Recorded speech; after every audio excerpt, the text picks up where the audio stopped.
अथवा 37 8 सेंटीमीटर आधार અને 4 સેન્ટીમીટર વેધવાળા સમદ્વી બાજુ ત્રિકોણની રચના કરો અને પછી એવો ત્રિકોણ રચો જેની બાજુઓ સમદ્વિભુજ ત્રિકોણની અનુરૂપ બાજુઓ કરતાં 1.5 ગણી હોય.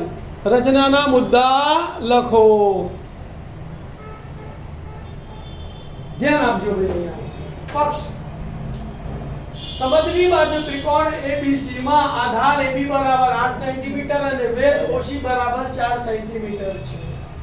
કૃત્ય ત્રિકોણ ABC ની અનુરૂપ બાજુઓ કરતા 1.5 ગણો એટલે 2 કા 2 2 ને 1 3/4 ગણી બાજુવાળા સમરૂપ ત્રિકોણ રચો. મુદ્દા. પહેલો મુદ્દો AB બરાબર 8 સેન્ટીમીટર અને વેધ OC બરાબર 4 સેન્ટીમીટર થાય તેવો ત્રિકોણ સમદ્વી બાજુ ત્રિકોણ ABC રચો. અહીંયા ધ્યાન આપજો. સમદ્વી બાજુ ત્રિકોણની રચના 1 2 3 4 5 6 7 અને 8 સેન્ટીમીટર નો અહીંયા હું એક રેખાખંડ દોરી કાઢું છું. એનું નામ આપણે શું આપવાનું છે બોલો? AB. હવે એનો વેધ દોરવો છે તો વેધ દોરવા માટે મારે આનો શું દોરવો પડશે? લંબ દ્વિભાજક. તો અડધા કરતા હું વધારે ત્રિજ્યા લઈ આછા ઉપર નીચે A અને B બિંદુ પરથી ચાપ મારીશ. બરાબર. અને આ ચાપ જ્યાં છેદે એમાંથી પસાર થતી એક આછી રેખા દોરી કાઢીશ. બરાબર.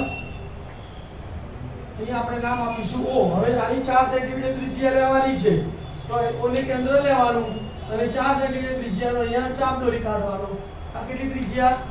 4 સેન્ટીમીટર. આ 8 સેન્ટીમીટર. અહીંયા જ્યાં છે તે બિંદુ C આવ્યું તે C જોડી દો અને BC જોડી દો એટલે માંગેલ સમદ્વી બાજુ ત્રિકોણ થઈ ગયો.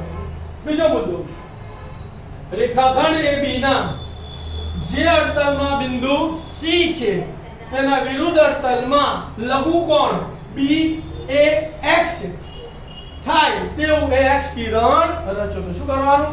કોઈ પણ એક કિરણ રચી કાઢવાનું. 19 કરતા નાનું X નામ આપી દેવાનું. આ કિરણ રચવાનો મુદ્દો ફરી એકવાર બોલો. ચલો.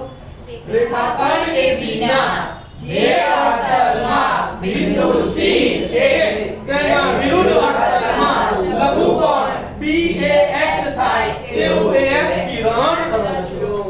હવે અહીંયા ભાગ કેટલો છે? 3/3. એટલે સૌથી મોટો આંકડો 3 છે ને તો આના ઉપર તમારે 3 બિંદુ લેવાના. ત્યારે મુદ્દો શું થશે બોલો? કિરણ AX પર 1/3 AX કરતા નાની 3 ભાગ હોય તો 1/3 AX, 4 ભાગ હોય તો 1/4 AX બરાબર કરતા નાની અનુકૂળ આર ત્રિજ્યા લઈ બિંદુઓ A1 A2 A3 એવા રચો કે જેથી A1 બરાબર A1 A2 બરાબર A2 A3 થાય. ધ્યાન આપો ભાઈ. કોઈ પણ એક ત્રિજ્યા લઈશું અને 3 ભાગ મારવાના છે. 1 2 અને 3 અને નામ આપી દઈશું A1 A2 અને A3. ખ્યાલ આવી ગયો? છેદમાં કેટલો ભાગ છે? 2. તો કયો મુદ્દો આવશે? રેખાખંડ A2B રચો. છેદમાં જે ભાગ હોય એની સાથે B ને જોડવાનો તો રેખાખંડ A2B રચો. બરાબર. હવે એના પછીનો મુદ્દો કે બિંદુ A3 માંથી રેખાખંડ A2B ને સમાંતર રેખા રચવાની જે AB કિરણને જ્યાં છેદે ત્યાં B' નામ આપો. તો સમાંતર કિરણ રચવા માટે શું કરીશું ભાઈ? મેં તમને શીખવાડેલું કે પરિઘથી તમારે સમાંતર ફૂટપટ્ટીથી દોરી કાઢવાની અને પછી અહીંયા B' નામ આપવાના. પછી એના બનાવટી ચાપ પણ મેં તમને શીખવાડેલા કે અહીંયા કેન્દ્ર લઈને એક આટલો અડધો ચાપ એટલો જ A2 માંથી ચાપ મારી દેવાનો. આ જેટલો પહોળો છે એટલો આના પરથી આ ચાપ મારવાનો, આ જેટલો પહોળો છે એના પરથી આ ચાપ મારી દેવાનો. આ રીતે આને સમાંતર રચવાનું જ્યાં છે ત્યાં B' નામ આપવાનું. ક્લિયર? એ જ રીતે બિંદુ B' માંથી કોને સમાંતર? BC રેખાખંડને સમાંતર કિરણ રચો જે AC કિરણને જ્યાં છેદે ત્યાં શું નામ આપીશું? C' નામ આપો. તો અહીંથી ભાઈ તમારે ફૂટપટ્ટી મૂકીને સેટ કરીને એક સમાંતર રેખા રચી કાઢવાની. ત્યાં અહીંયા તમારે C' નામ આપવાનું. પછી શું કરવાનું બોલો? અહીંયા B' ને કેન્દ્ર લઈ ચાપ એટલે કેન્દ્ર લઈ ચાપ માર દેવાનો. આ ચાપ જેટલો પહોળો છે એટલો આના ઉપર ચાપ મારવાનો અને અહીંથી આના ઉપર ચાપ માર દેવાનો.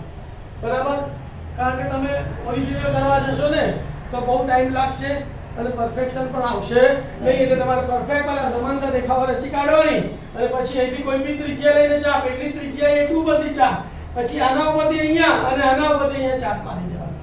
એવી જ રીતે આને બી માંથી આને સમાંતર ફૂટપટ્ટી મૂકીને કિરણ દોરી કાઢવાનું, પછી બી ડેશ ને કેન્દ્ર લઈ કોઈ પણ ત્રિજ્યા લઈને ચાપ મારવાનો, એટલી ત્રિજ્યા લઈને બી ને કેન્દ્ર લઈને ચાપ મારવાનો, પછી અહીંથી ને જેટલું પહોળું છે અહીંથી આના ઉપર ચાપ મારી દેવાનું, અહીંથી આના ઉપર ચાપ મારી દેવાનું.